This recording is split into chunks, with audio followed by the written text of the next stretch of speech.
Hello friends, welcome back to my mini blog. তো আজকে হচ্ছে মঙ্গলবার। তো মঙ্গলবার একটা আমার সহজ পাঠ বইয়ে একটা লাইন মনে পড়ে গেল। আজ মঙ্গলবার, জঙ্গল সাফ করার দিন। কিন্তু আমি জঙ্গল সাফ না করে আমি গাছ লাগাচ্ছি। যাই হোক, তো তোমরা কে কে সহজ পাঠ বইতে এইটা মানে কোন সময়ে পড়েছো অবশ্যই কমেন্টে জানাবে। আর সহজ পাঠ বইয়ে হচ্ছে কোন ক্লাসের এইটা ছিল আজ মঙ্গলবার জঙ্গল সাফ করার দিন, সেটা কেউ জেনে থাকলে অবশ্যই কমেন্ট বক্সে একটা কমেন্ট করে জানাবে। আর এই গাছটার নাম কি তোমরা জানো? কি গাছ এটা? আমি তো জানি, তোমরা যদি কেউ জেনে থাকো। আর এটা একটা ঘরের কোনো দিকে রাখলে এই গাছটা নাকি শুভ হয়। তো আমি জানি না কোন দিকে রাখলে শুভ হয়, আমার এই গাছটা ভালো লেগেছে তাই আমি কিনেছি। যদি কেউ জেনে থাকো অবশ্যই কমেন্ট বক্সে জানাবে, আমি তো জানি না।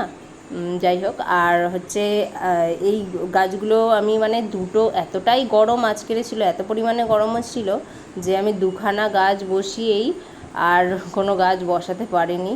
প্রচণ্ড অনেকগুলো গাছ আমার পড়ে রয়েছে, সেগুলো মাটি দিয়ে বসানো হচ্ছে না, যেরকম কিনে এনেছিলাম ওরকমই রয়ে গেছে। তো আমার এই দেখো, এর মধ্যে দুটো গাছ কমপ্লিট হলো, এটা আর এটা বসানো কমপ্লিট হলো। এই গাছটা কী গাছ তোমরা জানিও, আমি নাম জানি না। এগুলো দেখো এখনও বাকি রয়ে গেছে।